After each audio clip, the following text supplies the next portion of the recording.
जी ये फतेहपुर क्या है, ये जोरावर क्या है। तो नाना जी कहते थे कि देखो बउआ, हम सब 300 बरस से नाम सुने ले, लेकिन इतिहास पता नहीं।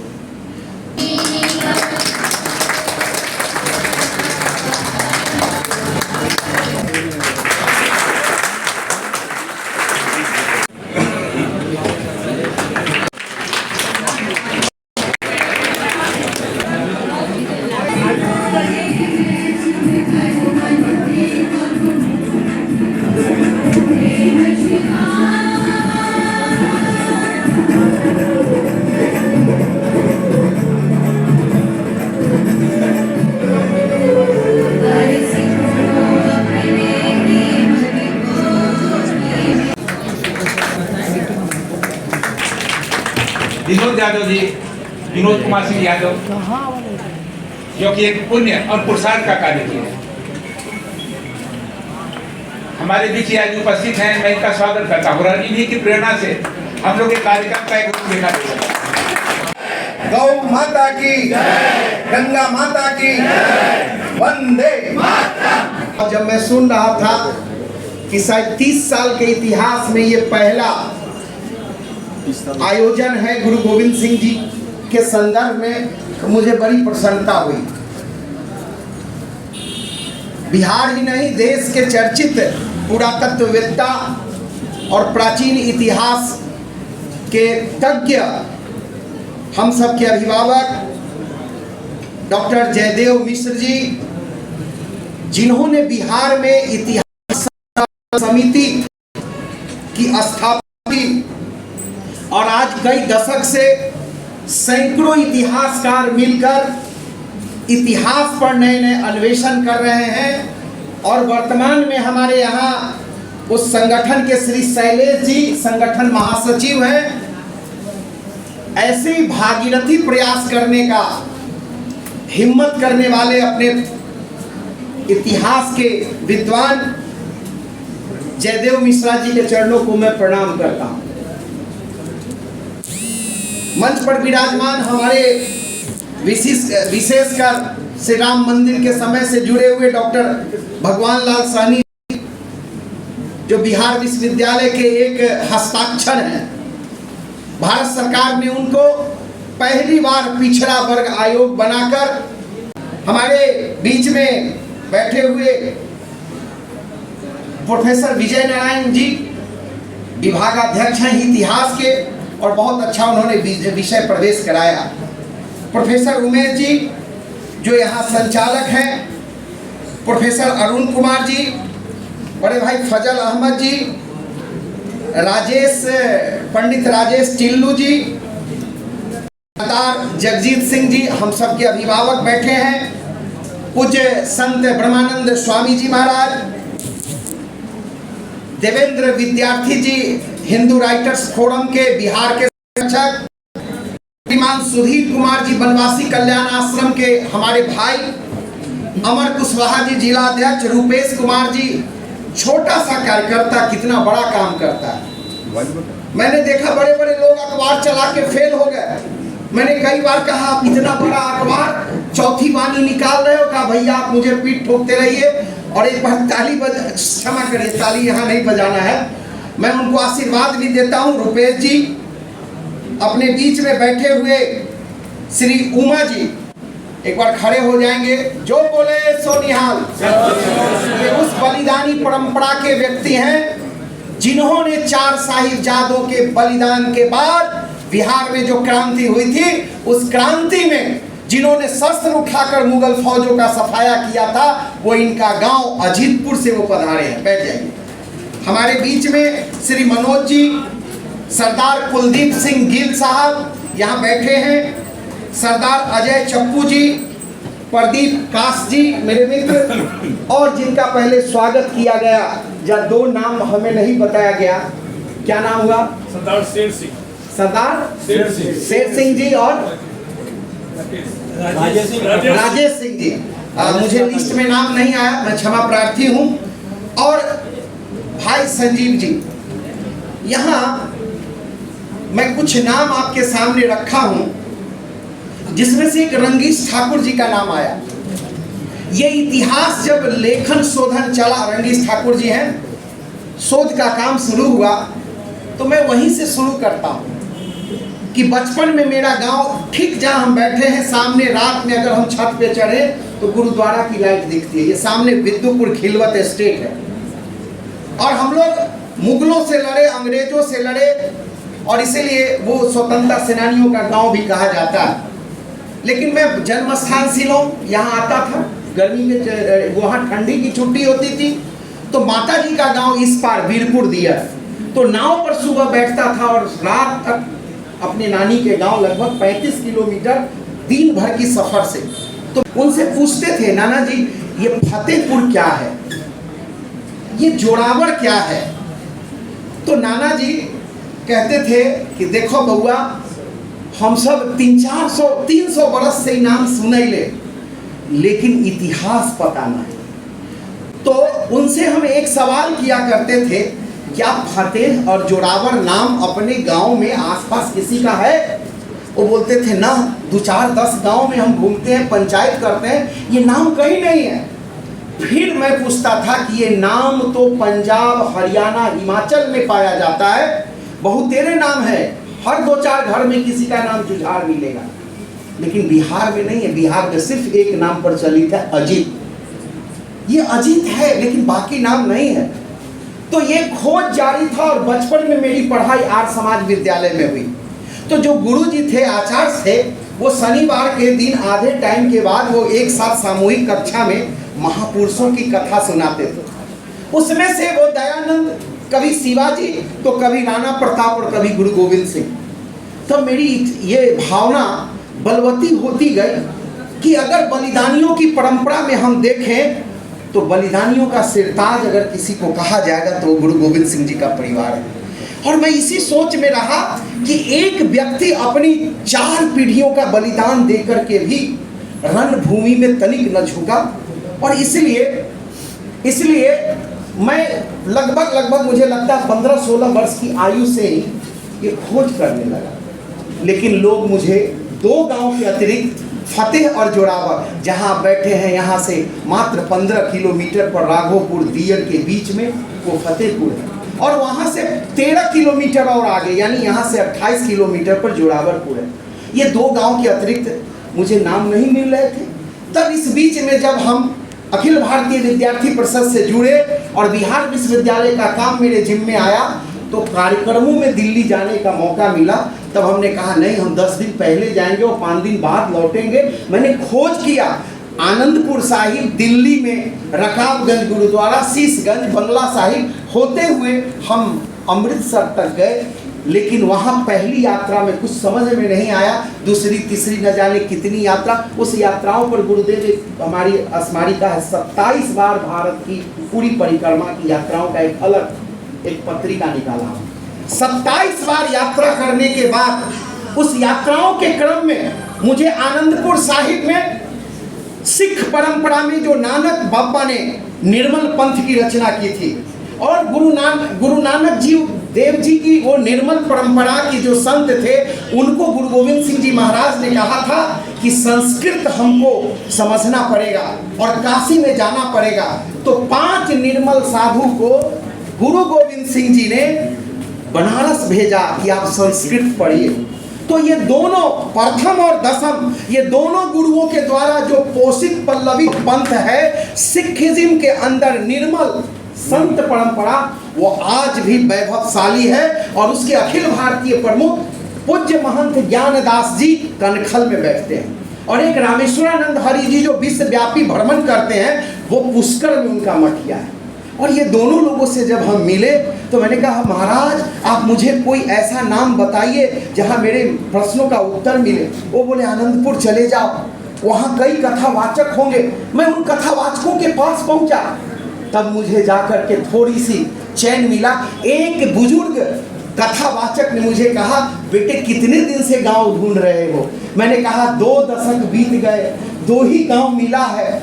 तो वो कहने लगे, बेटा ये सत्य है और सत्य खोजने में परेशानी तो जरूर होगी, पराजित कभी नहीं होगे। आज न कल चारों भाइयों का गांव मिलेगा, क्योंकि मैं कथाओं में सुनता रहा हूं कि बलिदान शहादत तो चारों साहिबजादों का पंजाब में हुआ, लेकिन पंजाब में जो तलवार उठी वो बंदा बैरागी के नेतृत्व में उठी और उनकी शहादत 1704 22 दिसंबर से 27 दिसंबर तक, ये 6 दिन के अंदर ये चारों भाइयों का कत्ल हो गया।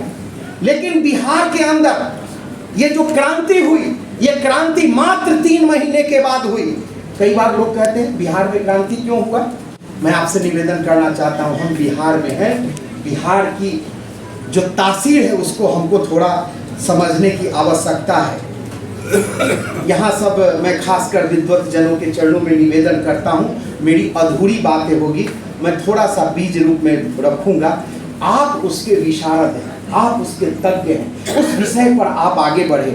बिहार संघर्षशीलता, वीरता, ये जो बिहार के अंदर है संघर्षशीलता और वीरता, इसका कारण क्या है? वैज्ञानिक पहलू पर कभी विचार करिए, ये क्यों बिहार में हमेशा दंड लेकर के, तलवार लेकर लोग सड़कों पर निकलते? उसका कारण ये है कि बिहार की जो प्रकृति है और बिहार की जो परिस्थिति है, इसके कारण यहाँ वीरता आती है। प्रकृति क्या है और इसकी परिस्थिति क्या है? तो प्रकृति और परिस्थिति ये दोनों दो है।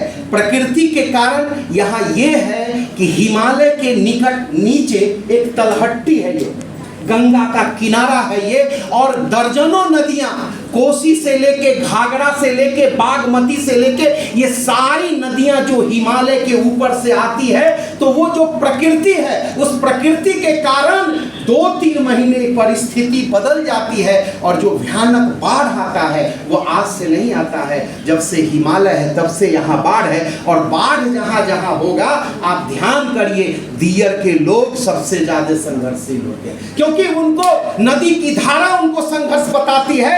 सावन से पहले तक मस्त रहेंगे, जब कटाव शुरू होता है तो अपने ही सामने अपने घर को कटता हुआ देख करके भी न घबराने वाला दियर के लोग ताल ठोक के कहते हैं। बेटा कहेगा, पिताजी अब तो 20 फीट पर गंगा का कटाव आ गया। बोले कोई बात नहीं, कमर में कमर कस करके खड़े रहो, नाव तैयार रखना। और जब घर का एक दीवार गिरता है तब लोग घर के सोना चांदी और अपने बच्चों को लेकर नाव पर सवार होके गंगा मैया पार लगई है मैया, और तब वो ऊपरवार की ओर चलते हैं। ये परिस्थिति है इन योद्धाओं की।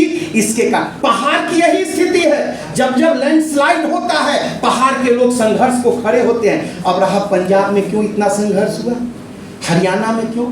तो भारत के मानचित्रों को हम देखें तो भारत का जो पश्चिम इलाका है वो हमेशा से अरब से आने वाले लुटेरों का प्रवेश मार्ग था, क्योंकि उसी लाहौर के आगे, लाहौर से आगे पूरा पाकिस्तान, पाकिस्तान के आगे अफगानिस्तान, उसके बाद इराक, ईरान और इराक आता है। उधर के सारे जिहादी उस मार्ग से आते गए। परिणाम ये हुआ कि मराठा से लेकर के जाटलैंड से लेकर पंजाब हमेशा अपने प्रवेश द्वार पर संघर्ष किया, और दिन रात संघर्ष के कारण पंजाब के अंदर वीरता है। बिहार के लोग कहते वीरता के साथ तीक्ष्णता कहां से आई? हमें मालूम है ये जो गंगा माई है, ये हिमालय है। कभी मानचित्र पर हम देखें, हिमालय ऐसे खड़ा है जैसे एक माँ अपने छाती पर से आंचल ले करके 2-4 बच्चे को कभी आपदा में समेटती है। मेरा बेटा मेरे साथ छाती से लग जा। वैसे ही हिमालय आप देखेंगे तो श्रीनगर के आगे अफगान से शुरू होने वाला ये हिमालय अरुणाचल प्रदेश तक फैला हुआ ये 2500 किलोमीटर चौड़ा ये हिमालय की श्रृंखला वैसे ही खड़ी है जैसे एक माँ अपना हाथ फैलाकर बच्चों को समेटती है। हिमालय भी भारत के ऊपर कृपा करती है, ये भारत की ओर ही वैसे ही जल देती है जैसे माँ अपने स्तन का दूध केवल बच्चों के लिए उड़ेल देती है।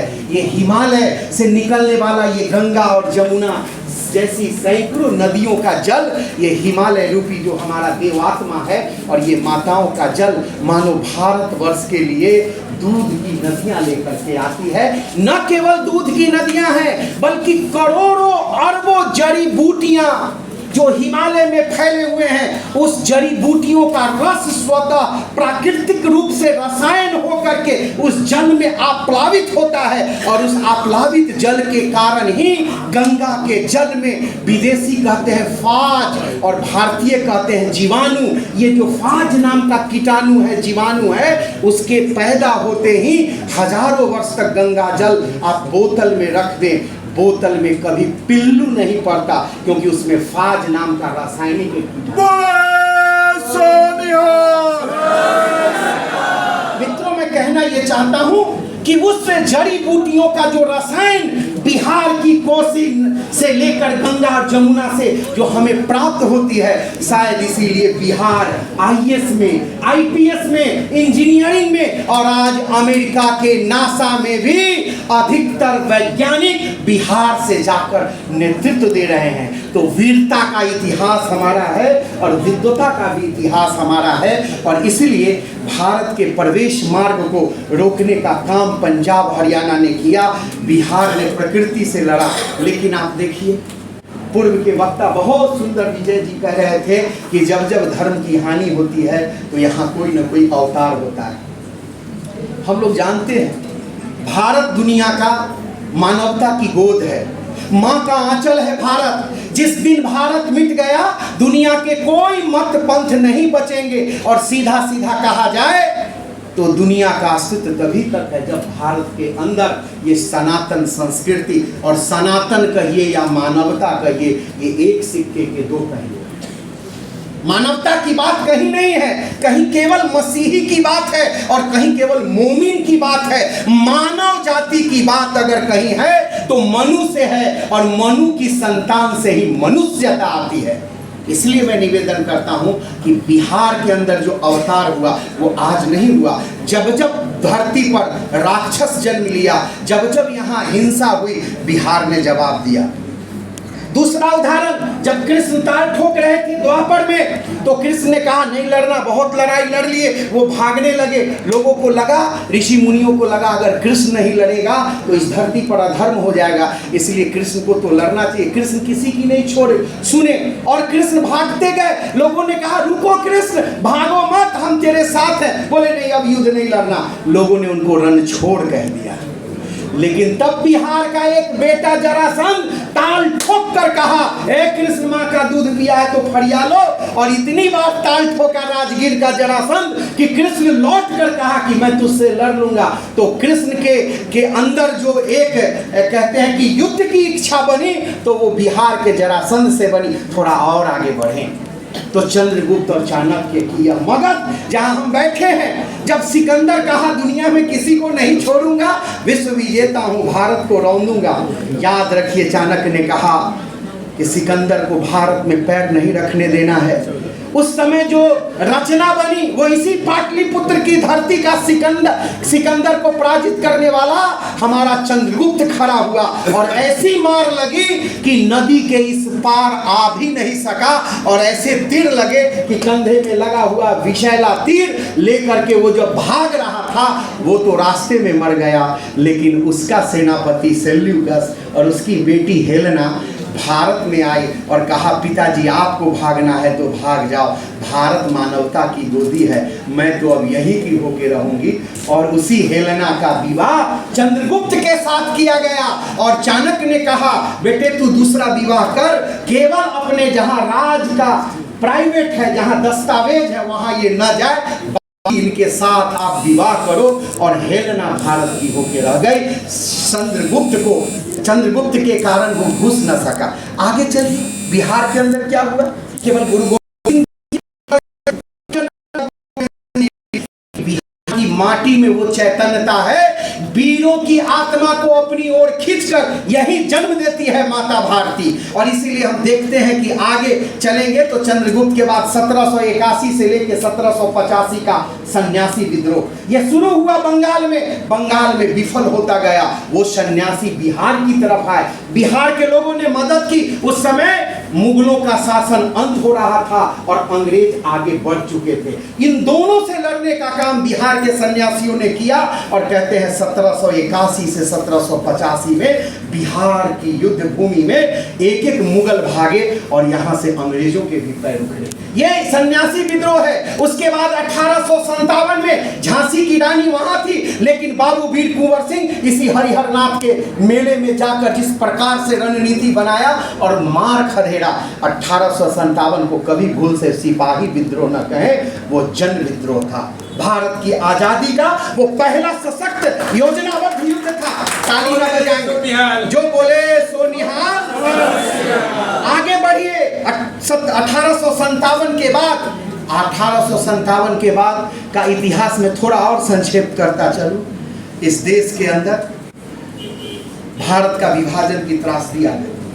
20 लाख लोग मारे गए, गाजर मूली की तरह काट कर सड़कों पर फेंके गए। सबसे ज्यादा नुकसान हमारे सिख समाज का पाकिस्तान में हुआ और हरिजन समाज का सबसे ज्यादा मंडल और दास समुदाय का बंगाल के आगे नौवाखाली में हुआ।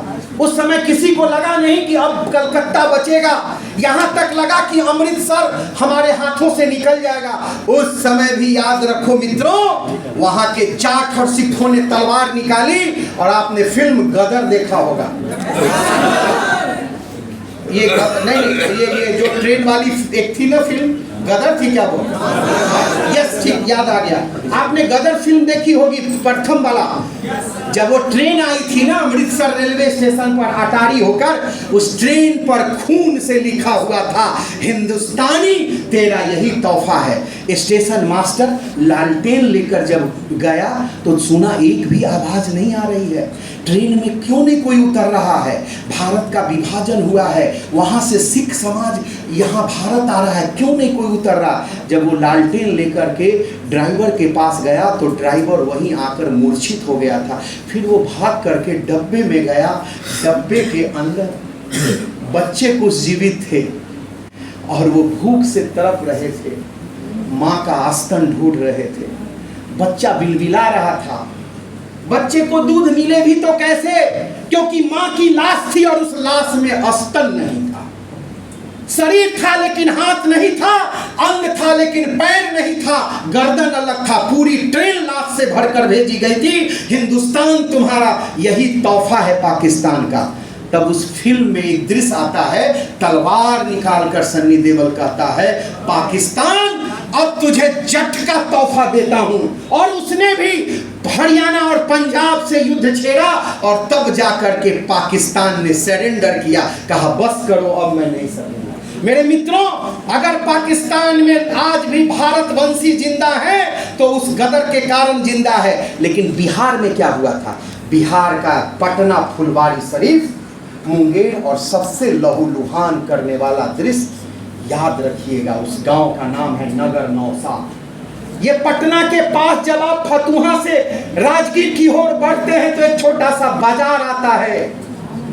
जब बिहार के कुली जो सियालदा और हावड़ा में सारे के सारे कुली 90% छपरा जिला के हैं, भोजपुरी बोलते हैं, उन्होंने देखा बांग्लादेश से जो भी ट्रेन आती थी सियालदा, कोई जीवित नहीं और है तो शरीर ठीक नहीं। श्यामा प्रसाद मुखर्जी, आर्य समाज और अनेकों संगठन वहाँ रिलीफ कैंप लगाए हुए थे और तब उसमें से एक महिला ने होश आते कहा, अब बस करो। 3 लाख लोगों का अपहरण हुआ है नौवाखाली में।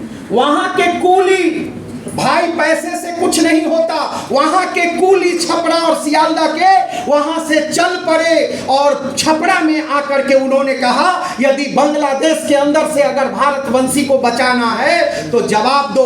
वो जवाब देना शुरू हुआ। तब इस देश का प्रधानमंत्री आकाशवाणी पटना में बैठकर और अनाउंसमेंट करते हैं। वो तारीख है 4 नवंबर और 5 नवंबर, ये 4 और 5 नवंबर 46 को उन्होंने कहा छपरा पर बम गिरा देंगे। ये रिकॉर्ड है ऑन। अगर आपको पुस्तक को पढ़ना है तो प्रतीत श्रीवास्तव का पुस्तक हे राम 900 पन्ने का है, आप पढ़ लीजिए, पूरी दस्तावेज है।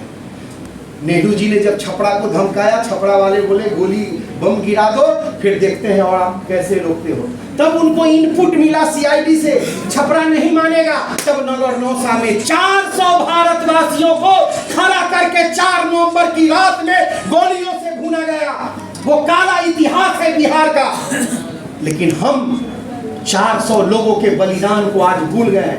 अगर वो बलिदान नहीं होता, जहानाबाद के मथुरा सिंह जिनका मार्केट है और ल्योढंग के महंत, उन्होंने तलवार उठाया और कहा जो पाकिस्तान से आया है वो सिख हो या सनातनी हो, उनके लिए घर खाली करो। यदि धर्म के नाम पर विभाजन हुआ है तो फिर अपने अपने हिस्से में जाओ। और मेरे मित्रों, वो इतिहास बिहार ने तलवार से लिख दी।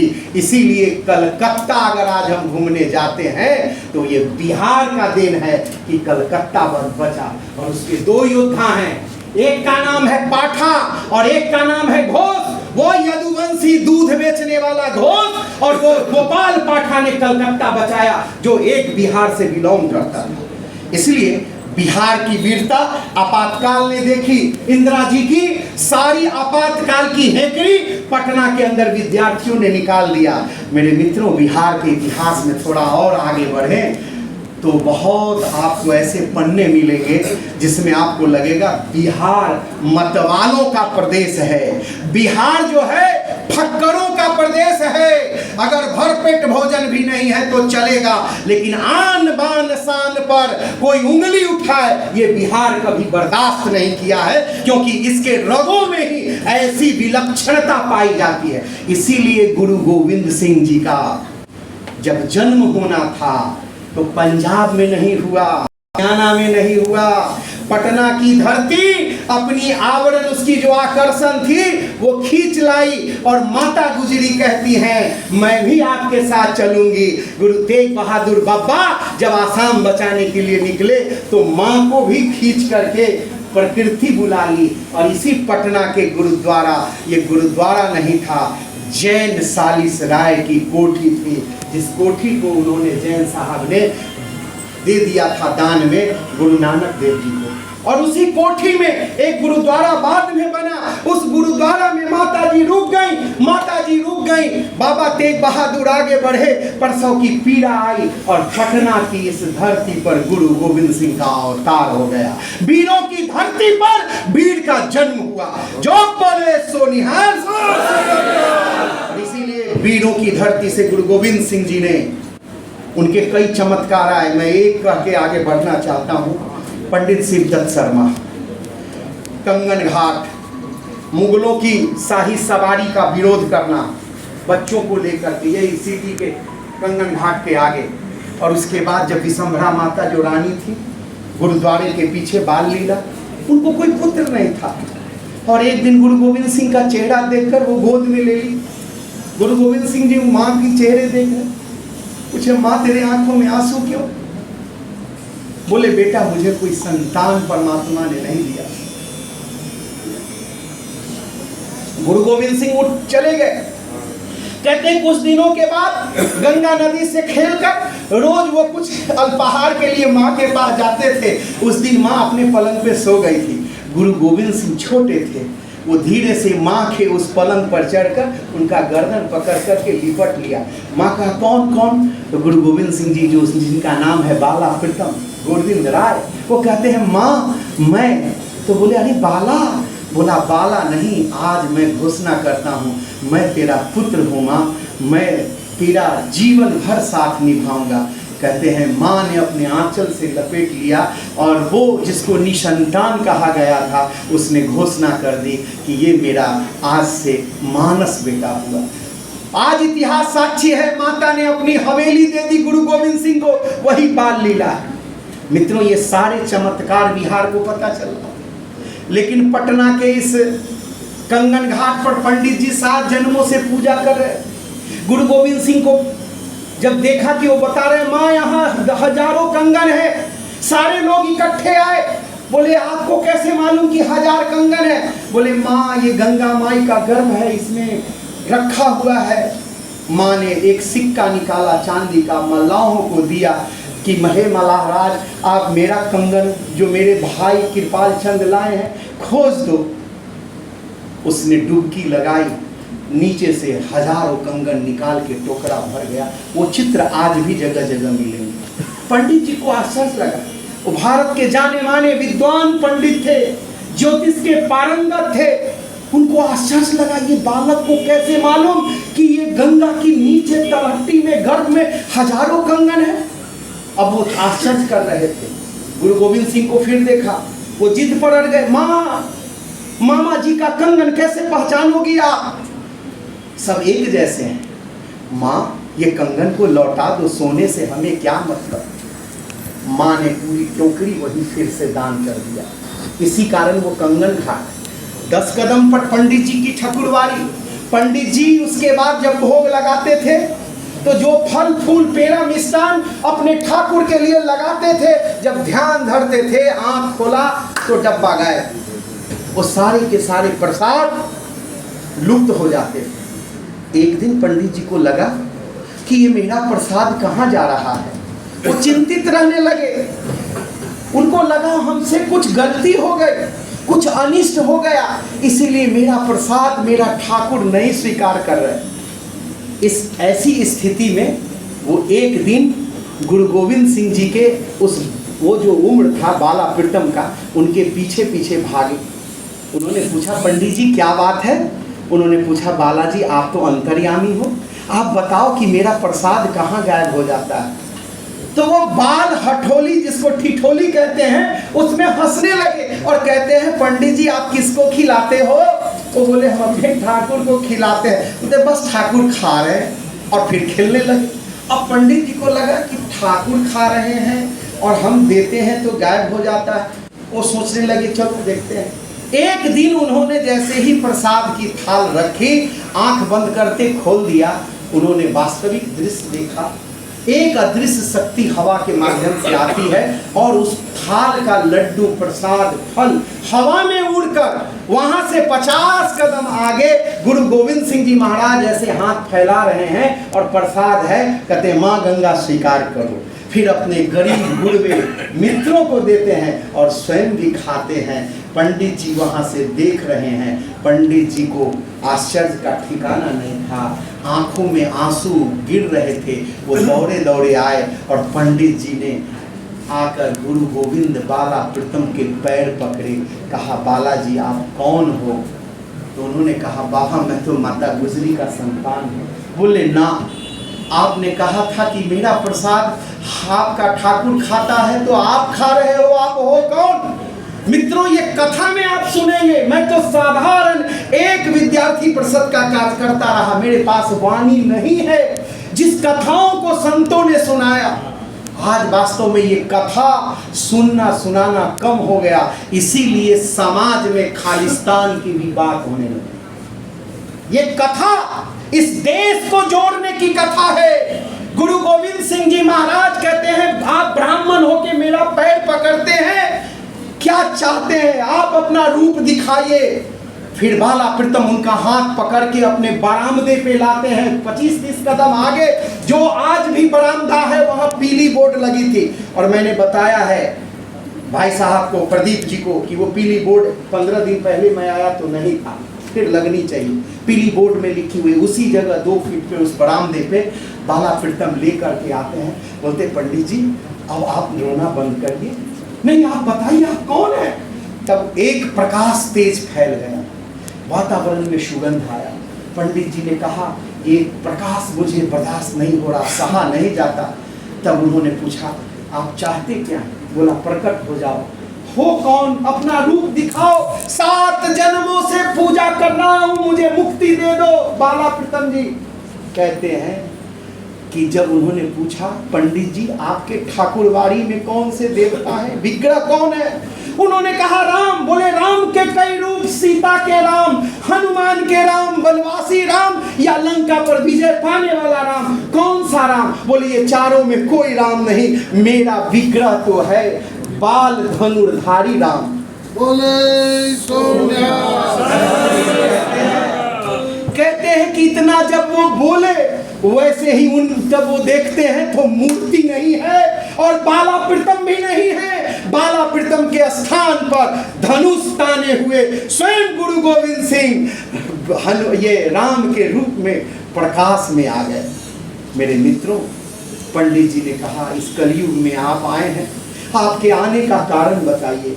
मैं हिंदी में बताता हूँ और उन्होंने अपने ग्रंथों में गुरुदेव मोहे पठायो, शायद बैठे हुए सिख समाज को याद होगा, धर्म बचाने सिखा बचाने मैं आयो।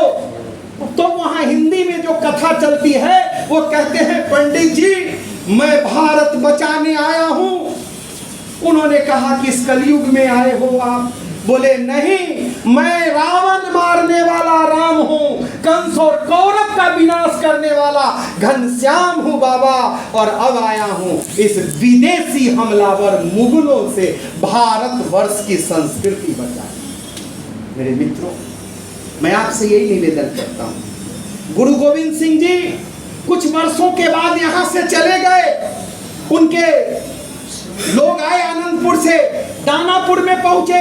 माई जमुनी एक छोटी सी हांडी में 25 लोगों का प्रसाद बनाती है, लेकिन पीछे से पूरा का पूरा पटना सिटी पहुंच गया। 5,000 10,000 लोग हैं। माँ देखती है गुरु गोविंद सिंह के साथ 25 सेवादार हैं, पीछे ये हजारों लोग, अब मेरे प्रसाद का क्या होगा? वो रोने लगती है। अंतर्यामी बाल गुरु गोविंद सिंह पूछते हैं माँ तेरे आंखों में आंसू क्यों है जमुनी माई? कहते हैं कि देखिए मैं तो 25 लोगों का प्रसाद हांडी में बनाया था, अब प्रतिष्ठा कैसे बचेगी? गोविंद सिंह जी कहते हैं एक सफेद कपड़ा लाओ। वो कपड़ा ला के मैया के हांडी पर डाल दिया, कहा माँ इसको चलाते रहो, लंगर घटेगी नहीं। 5,000 लोगों ने लंगर छका, पटना निहाल हो गया। दूर दूर तक खबर पहुंची कि गुरु गोविंद कोई साधारण नहीं, भारत की धरती पर अवतार हुआ है। ये कथा अब वहीं मैं रोक देता हूँ। अयोध्या गए, लोगों को मालूम हुआ, पंडित जी हरिहर छत्तर में कथा में सुना दिए कि ये बाला प्रीतम भगवान राम का अवतार है। ये कथा अयोध्या तक पहुंच गई। अयोध्या के लाखों महंत और संत सड़क पर खड़े हैं। गुरु गोविंद सिंह का काफला अयोध्या पहुंच गया पटना से, और जब उनका स्वागत हुआ तो कहते हैं कि लोगों ने कहा हजारों वर्ष के बाद अयोध्या में आज फिर कोई राम आया है। इतनी स्वागत हुई। गुरु गोविंद सिंह जी प्रसन्न थे, लेकिन जैसे जैसे वो राम जन्मभूमि की ओर बढ़े तो वो देख करके द्रवित हो गए और द्रवित हो गए। प्रिंसिपल साहब, अयोध्या अगर जाएंगे तो मैं बताता हूँ, ये जो गेट है अपना कॉलेज का, और इससे और इतना पीछे जाएंगे, इतना ही दूर पर सरयू तट है, और उस सरयू तट पर ही वो मकान है जहाँ गुरुद्वारा है, जहाँ गुरु गोविंद सिंह के प्रथम गुरु नानक देव जी गए थे, कुआं खोद करके स्नान किया था। वो कुएं पर ही वो बोले बाबा का कुआं कितने है? वो बोले इस तरफ है। और जब खड़े हुए तो दाहिनी ओर कुआं था और बाईं ओर राम मंदिर का विध्वंस था। वो बोले राम मंदिर की ओर ले चलो। जब उन्होंने देखा कि यहाँ तो विग्रह नहीं है, यहाँ तो सब कुछ विध्वंस है, तब वहाँ के वैष्णव बाबा वैष्णव दास चिमटाधारी संत आगे आए। उन्होंने पूछा ये दुर्दशा देखी नहीं जाती। उन्होंने कहा बाबर के जमाने से ऐसे ही है। और अंत में उन्होंने पूछा गुरु गोविंद सिंह आप क्या कर सकते हो? याद रखो गुरु गोविंद सिंह ने वचन दिया कि अयोध्या जब जब राम के लिए मुझे पुकारेगी मैं दौरा चलाऊंगा। और गुरु गोविंद सिंह अयोध्या से चले गए। कहते हैं 10-15 वर्षों के बाद वैष्णवधारी संत चिमटा वाले बाबा को पता चला, औरंगजेब को किसी ने बता दिया कि रामधुन हो रहा है चबूतरा पर। उसने कहा ध्वस्त कर दो अयोध्या का, एक न मंदिर अब दूसरा बचे न कोई संत बचे, कत्लेआम करो। फौज चल गई दिल्ली से। तब बाबा चिमटाधारी ने गुरु गोविंद सिंह के पास एक घुड़सवार को भेजा। कहते हैं गुरु गोविंद सिंह किसी साधना में बैठे थे, उन्होंने कहा मैं अपना वचन पूरा करूंगा। उसकी फौज आई, उससे पहले 50,000 निहंगों की सेना सरयू नदी के रास्ते उसी तट पर उतर गई। मैं ये बात अभी शायद वो गिल साहब निकल गए हैं कि चले गए गिल साहब हैं, वो गिल साहब परसों मुझसे पूछ रहे थे। तो मैंने कहा गिल साहब ये मेरी बात में कहीं अगर थोड़ा सा 19-20 हो तो वो तुरंत मोबाइल में गूगल को कुछ लिखने लगे। और जब मैं हरिपुर पहुंचा तो कहते हैं वाहे गुरु जी, ओ विनोद जी, आपने जितना कहा वो पूरा गूगल पे है, वो पूरी घटना है। मैंने उनसे कहा कि गुरु गोविंद सिंह के भेजे गए निहंगों ने मुगल सैनिकों के ऐसे छक्के छुड़ाए कि अयोध्या प्रवेश से पहले ही, अयोध्या की सीमा पर ही निहंगों ने सारे मुगलों को समाप्त कर अस्त्र शस्त्र छीन लिया। और विजय स्मृति में उसी सरयू के तट पर जब वो नाव पर सवार होने लगे तो लोगों ने कहा आप अपना कुछ चिन्ह दे जाइए। तो उन्होंने कहा यही अस्त्र और शस्त्र है, आप रख लो। मित्रों, गोविंद गुरुद्वारा सरयू घाट पर, वो गुरुद्वारा आज भी शस्त्र की ही पूजा करता है। जो बोले शस्त्र। मेरे मित्रों, आज केवल एक मैं विमर्श करना चाहता हूं। यदि राम मंदिर 2500 करोड़ का बन रहा है, जिसका बजट 1500 करोड़ था, लोगों ने 2500 करोड़ दिया, केवल एक विमर्श पहुंचाइए। अपने जीवन काल में चंपत राय बैठे हैं, खबर तो करिए उनको। अगर राम मंदिर आज बन रहा है तो उसका कारण गुरु गोविंद सिंह की निहंग सेना है। राम मंदिर भी बने, लेकिन राम जन्म स्थान रक्षक गुरुद्वारा भी उतना ही भव्य और दिव्य बने, ताकि इतिहास भावी पीढ़ी को कुछ बताता है। ये विमर्श आगे बढ़ना चाहिए। गुरु गोविंद सिंह जी चले गए पंजाब की ओर। पिता को कहा पिताजी शीश दीजिए। बिहार में गुस्सा हुआ, मठ मंदिर में अस्त्र शस्त्र सजने लगे। लोगों ने कहा मुगलों को सफाया करो। लोगों ने कहा रुक जाओ, समय के साथ, योजना के साथ करेंगे। कुछ वर्ष और बढ़े। उसके बाद इनके चारों पुत्र का जिस प्रकार से नृशंस हत्या हुई, शायद मानवता के इतिहास में ऐसा रक्त रंजित क्रूरता पूर्वक एक छोटा सा बच्चा 5 साल का जो दूध पीता था, माँ से बिछड़ा हुआ था, उसको पकड़ के दीवार में चुनना।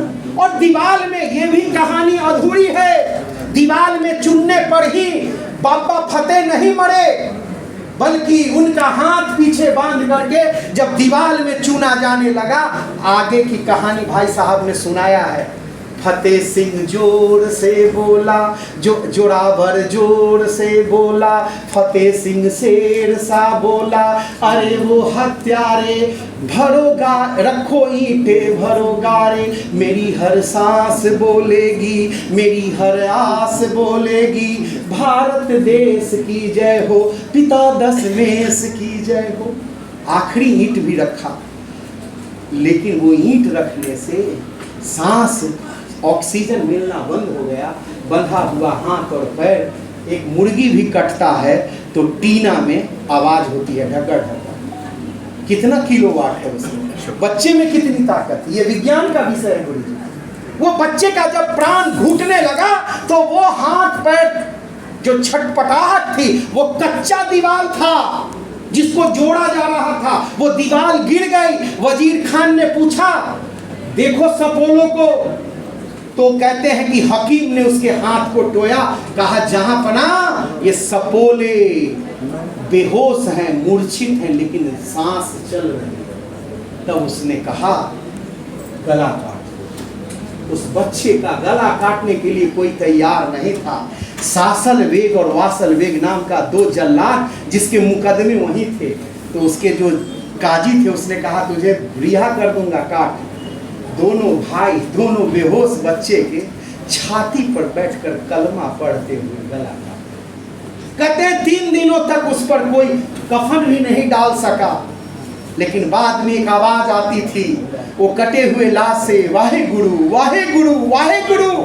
तब एक सिपाही को लगा ये बच्चों की आत्मा कुछ पुकार रही है। एक औरत खड़ी थी, उसको इशारा कहा तू दीप लेके खड़ी है, दे दे श्रद्धांजलि। वो 3 दिनों तक लाश वहीं पड़ा। एक कहानी है कि कोई बाघ भी आकर बचाया, मैं वो नहीं पढ़ा हूँ, लेकिन दीप जलाई गई। बाद के समय में उसी जगह पर सरहिंद साहेब, वो बच्चे के बलिदान, आज भी ईंट वहाँ लगे हुए हैं। मेरे मित्रों, ये संवाद का सिर्फ इतना ही लक्ष्य है, वो ईंट से निकलने वाली आवाज़ सुनने वाला हृदय चाहिए, और उसकी आवाज़ को कान से सुनकर कुछ करने वाला मन चाहिए। वो दशा जो हुई है वो कल को होगी यदि हम संगठित नहीं हुए, देश के प्रति सचेत नहीं हुए। इसलिए मेरा निवेदन है, मैं अब लौट कर यहाँ की कहानी पर संक्षेप में कुछ कह देना चाहता हूँ। गुरु गोविंद सिंह के चारों बच्चों की बलिदान हो गया। 4 महीने के अंदर, 3 महीने के अंदर यहाँ संवाद आया। लोग गुस्से में पहले से थे। जब ये बच्चे छोटे थे साहिबजादा, तो गांव गांव में गीत गाया गया, जिसको हम कहते हैं सोहर का गीत। वो सोहर का गीत था, ललनवा आयला देश के काया कलम खातिर हो ललनवा। ये गांव गांव में सोहर गाए कि भगवान राम का पुत्र लव कुश है ये बच्चा। लेकिन वो बच्चों की जब हत्या हुई तो कलेजा छलनी हो गया। लोग अस्त्र शस्त्र लेके कूद पड़े। इसकी सूचना औरंगजेब को मिली। औरंगजेब ने अपनी सिपाही भेजा, बोला गंगा के रास्ते कलकत्ता से निकलो, और दिल्ली से घोड़ा और पैदल सेना चली। एक नारायणी के किनारे से लखनऊ, गोरखपुर, सिवान होते हुए हरिहर नाथ को तोड़ना था, और कलकत्ता से आने वाला जो नौ सेना थी, जन सेना, वो गुरु गोविंद सिंह के जन्म स्थान पर अटैक के लिए आ रहे थे। उसने कहा इधर से तोड़ेंगे, दोनों सेना आपस में मिलेंगे। इसकी खबर लग गई यहाँ के निहंग त्रिलोचन बाबा को। यहाँ के त्रिलोचन बाबा के एक मित्र थे इसी पटना सिटी जल्ला क्षेत्र के, बाबा पूरन। वो दौड़ कर गए, कहे पूरन भाई, अरे जुल्म हो रहा है, सेना आ रही है, ये पटना नहीं बचेगा। 46 गांव जादवों के हैं यहाँ, जिसको जल्ला कहते हैं, उसके वो मानजन थे पूरन बाबा। वो दोनों वहीं से निकले अस्त्र शस्त्र लेकर। गुरुद्वारे के तहखाने से सारे शस्त्र निकले और जो बोले सो निहाल। हर हर महादेव का उद्घोष हुआ। हरिहर नाथ सहित 7 मठ मंदिर सजग हो गए और एक साथ हुआ गुरिल्ला युद्ध लड़ेंगे। और इस युद्ध की परिणति क्या हुई? उस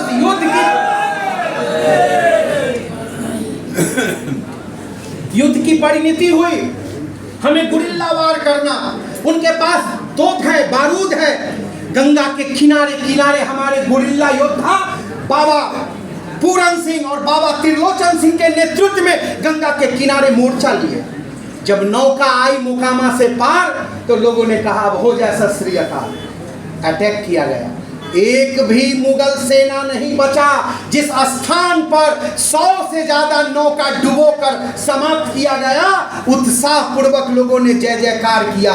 लेकिन उस उत्साह के साथ एक निराशा की सूचना थी कि बाबा त्रिलोचन और पूरन सिंह अगले दस्ते में लड़ते हुए लहूलुहान हो गए। आखिरी सांस तक लड़ते रहे, लेकिन भारतीय पक्ष को विजय हासिल हुआ।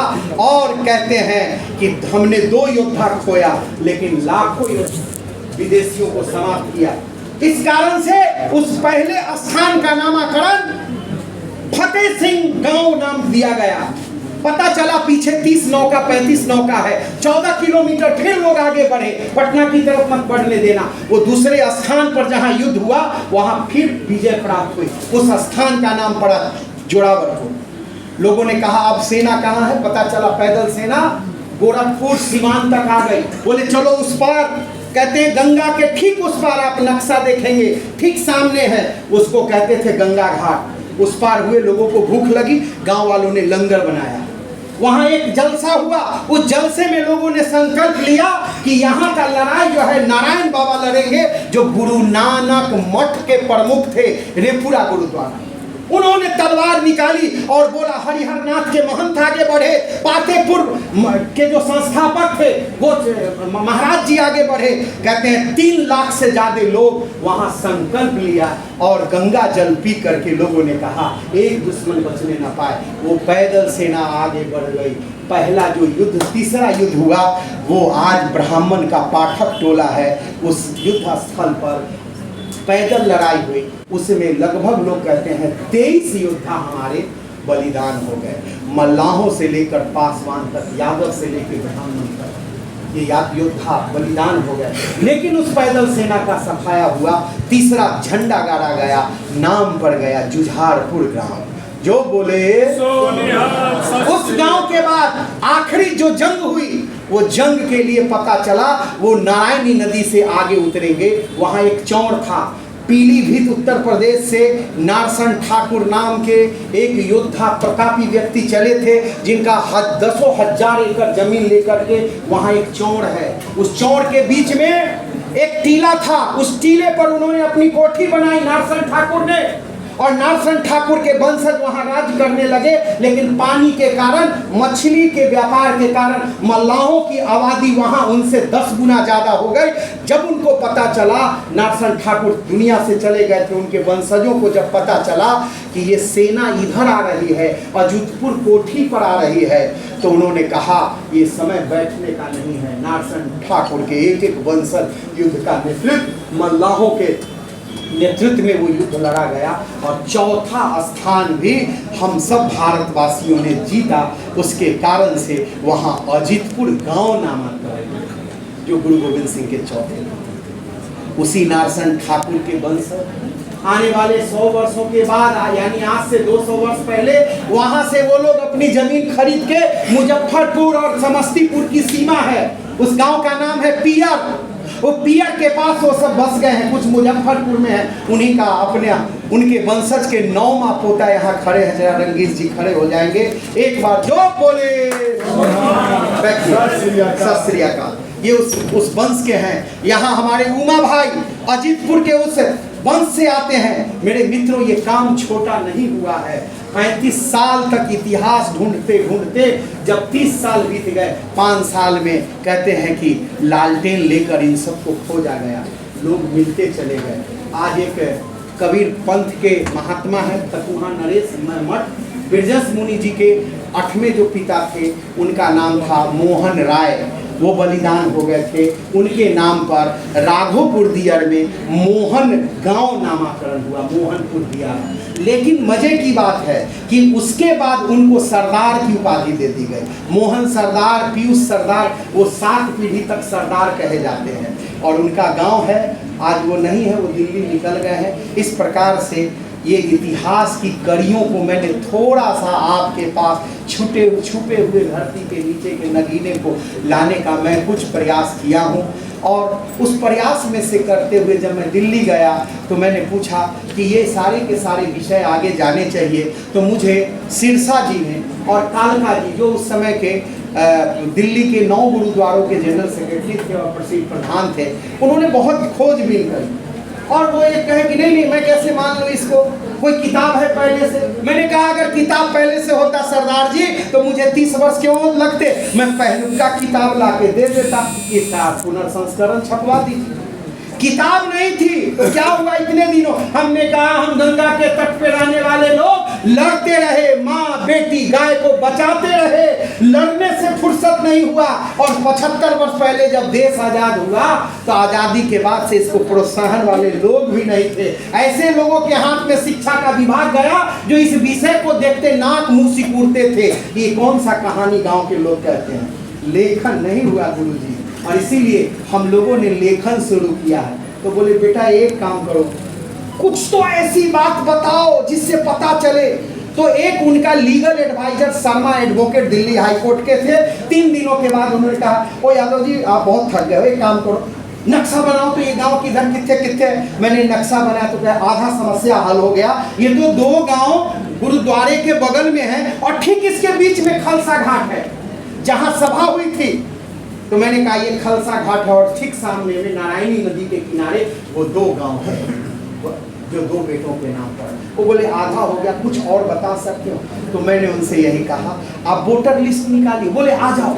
मेरे कैबिनेट में 8-10 कंप्यूटर लगे थे। मैंने कहा आप अगर एक भी जुझार सिंह, एक भी जोरावर सिंह बिहार में नाम निकालो वोटर लिस्ट में तो मैं अपनी ये पांडुलिपि लेके लौट जाऊंगा। कहीं नहीं मिलेगा, बिहार में सिर्फ अजीत सिंह है। उन्होंने 4 घंटे के बाद कहा सचमुच में, जय देव बाबा, कहा सचमुच में बिहार में जुझार फतेह और जोरावर सिंह नहीं है। अगर कहीं है भी तो सरदार जी लोग जो पंजाब से आए हैं या जिनकी कुछ पीढ़ियां हैं ऐसे इक्के दुक्के नाम। तब मैंने उनसे प्रश्न किया अब आप बताओ जब बिहार में फतेह जोरावर और जुझार नहीं है तो ये गांव कहां से आ गया? तो बोले ये बिंदु आपका बहुत ठीक है। और उन्होंने जयकारा लगाया और लीगल वालों ने साइन करके मनजिंद्र सिंह सिरसा को दिया, हरमीत सिंह कालका को, और वो गले लगाए। बोले विनोद जी आप 2 वर्षों से परेशान हो रहे हो, अब बोलो मुझे क्या करना है? बोले सोनिया। मैंने उनसे कहा आप आप एक पत्र लिखो प्रधानमंत्री को और नीतीश बाबू को पत्र लिखो कि ये 4 गांव को सिख सर्किट से जोड़ दे और गुरु गोविंद सिंह जी के इन बच्चों के बलिदान को पाठ्यक्रम में जोड़ दे। और तीसरा हमने कहा था गुरु तेग बहादुर जी का बलिदान सनातन धर्म रक्षा के लिए हुआ है, उसके अवसर पर दिल्ली में छुट्टी घोषित हो, ये कम से कम सरकारी स्तर पर हो। 9 मांगे हमने लिखी थी, उसमें से मेरे मित्रों अकाल तख्त ने भी चिट्ठी बढ़ाई, वहां से भी बढ़ा, बाद में हरिहरनाथ, तिरुपति बालाजी, ये सीतामढ़ी का सीता मंदिर से ये सारे देश के संतों ने चिट्ठी लिखा कि ये इतिहास हमारा वास्तविक इतिहास है, इसको स्वीकार करके मांग पूरा किया जाए। तब मुझे लगता है इतिहास संकलन के बाल मुकुंद पांडे जी जैसे, सूबेदार जी जैसे लोग जब लगे और पीएमओ तक के ये चिट्ठियां गई, तो मैं नहीं कह सकता कि वो मेरे कारण हुआ है। मैं तो यही कह सकता हूँ कि संजीव जी और रंगीश जी और इधर ओझा जी जैसे लोगों के पूर्वजों का ये पुण्य है कि मोदी जी ने इसको स्वीकार किया। और इस पिछले साल उन्होंने टीवी पर जैसे ही 9 बजे समाचार आया, मेरा एक सरदार मित्र है, उनकी बैटरी की दुकान हाजीपुर में है, वो फोन करते हैं विनोद जी कितने हो। मैंने कहा भाई अमित क्या बात है, बोले टीवी जल्दी खोलो। जैसे ही मैं टीवी खोलता हूँ तो प्रधानमंत्री नरेंद्र मोदी जी कहते हैं देश की मांगों की भावनाओं को देखते हुए इन 4 साहिबजादों के शहादत का पाठ्यक्रम में घोषित किया जाता है कि सिलेबस में आएगा। जो बोले मेरे मित्रों 3 चीजें पूरी हो गई है। आगे हमने कहा लाल किला में जो आज कहते हैं कि हम पर थोपे थे, लाल किला वास्तव में गुरु तेग बहादुर जी के बलिदान का साक्षी है। इसलिए मेरी एक मांग है कि लाल किला का नामकरण गुरु तेग बहादुर बलिदान साक्षी किला होना चाहिए। मुगलों के पाप का वर्णन नहीं, गुरु तेग बहादुर जी के ये बलिदान का पराक्रम का वो किला घोषित होना चाहिए। दूसरा, जब गुरु गोविंद सिंह जी महाराज की सिपाही जिसको खालसा कहते हैं, उन्होंने कहा कि गुरु तेग बहादुर का शीश काटने का फरमान किसने दिया? औरंगजेब ने। कहाँ बैठा? तख्त पर। वो आए बाबा बघेल अहुवालिया और 30,000 सेना लेके लाल किला को 1887 में घेर कर कब्जा कर लिया। एक मोड़ी था, उस मोड़ी में ईंट कमजोर थी, वहीं पे भाले मारे, उस मोड़ी से प्रवेश कर गए। और औरंगजेब का जो छरपोता था शाह आलम और उसकी बीवी समरू बाई, वो दोनों को पकड़ लिए बाबा ने। और बाबा जैसी पकड़े, वो बीवी बहुत चतुर थी, अपनी दुपट्टा फाड़ करके और बाबा बघेल के हाथ में लपेट दी। कहीं भैया मैं भी पंजाब की हूँ, मेरा तो धर्मांतरण होके इससे निकाह हो गया। तो बाबा बड़े दिल वाले थे, उन्होंने कहा बहन बोलो क्या चाहिए? बोले बाबा ये किले आप ले लो। तो बोले मुझे किले नहीं चाहिए, तू घोषणा कर कि आज से हिंदुस्तान इस केसरिया निशान के नीचे होगा। बोलो केसरिया निशान की। और लाल किला के बीच में केसरिया निशान फहरा दिया गया। और तब उसने 3 लाख रुपए खजाना खोल के इनको दे दिया कि भाई ये खजाना भी आपका, भारत आपका, किला आपका, मैं बहन हूँ तो एक कोठरी मुझे दे दो और जान। उसी कोठरी में बीबी समरू और ये शाह आलम जीवन काटे। मित्रों आप इतिहास पर 30,000 सेना जब लौटने लगी तो जहां पर मिठाई बटा था वही दिल्ली सदर के बगल में मिठाई फूल है। जहां मोड़ी तोड़ा गया था वही लाल किला के बगल में मोड़ी गेट है। और 30,000 सेना का स्वागत दिल्ली में जहां हुआ वही 30,000 कोट है। आज पंजाब के वीरों ने हर साल उस रास्ते से, किस रास्ते से? जिस रास्ते से बोला बहन तू तो मुझे भाई बना दी, लेकिन वो तख्त दिखा जिस पर बैठ के गुरु तेग बहादुर जी का शीश काटने का फरमान हुआ।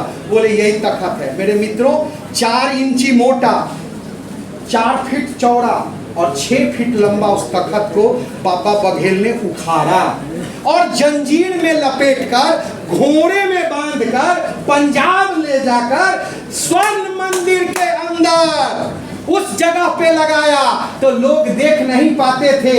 जैसे कुतुब मीनार लाल पत्थर का है, ऐसे ही दो योद्धा थे, सरदार अहूवालिया जर्नैल और दूसरे बाबा बघेल, ये दोनों योद्धा के निशानी में दो कुतुब मीनार जैसा लाल पत्थर का बुंगा साहिब बना हुआ है और उस बुंगा साहिब के नीचे वो पत्थर रखा हुआ है। उस बोर्ड पर क्या लिखा है? देख लो, सुन लो, जिस तखत से तूने गुरु तेग बहादुर को सराहत दी थी, वो तखत उठाकर मैंने गुरु घर के चरणों में रखा। ये हमारा शौर्य है। जो बोले ये शौर्य का इतिहास हमें पंजाब से समझना होगा।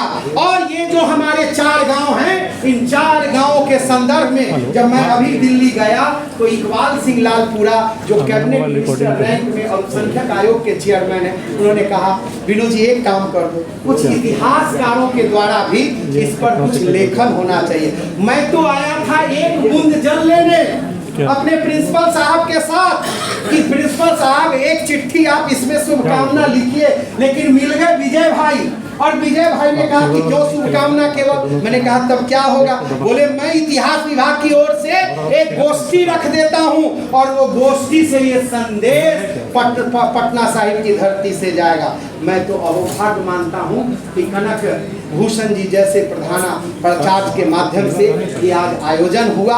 और मैं इतना ही कहते हुए अपनी वाणी को विराम दूंगा कि गुरुद्वारा ने परसों जब हम लोग मिल रहे थे तो गुरुद्वारा ने कहा कि विनोद भाई आगे क्या करना है।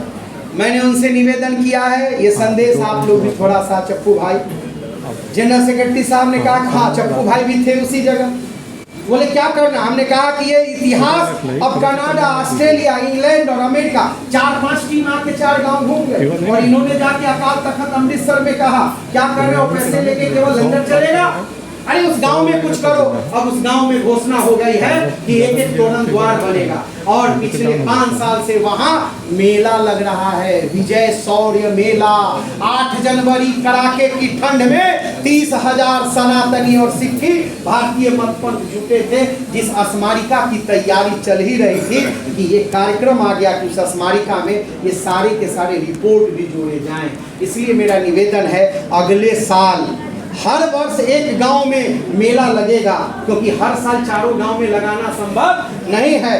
अगले वर्ष अजीतपुर, बोरौल के बगल में अजीतपुर में 50,000 लोग दुनिया के 15 देशों से आएंगे और वो समय होगा फरवरी का महीना। और उसमें कार्यक्रम में आप सबको आज ही मैं निमंत्रण देता हूँ। साथ में कभी भी ऐसा कोई कार्य हमने नहीं किया कि केवल वाचन हो और जयकारा हो, तब तो वो बात आधी होती है। जयकारा और वाचन नहीं, एक संकल्प के साथ हमें उठना है और वो ये संकल्प है कि गुरुद्वारा के माध्यम से बनेगा या किसके माध्यम से बनेगा मुझे नहीं मालूम, केवल दिल में एक आशा, एक संकल्प हो तो निश्चित बनेगा।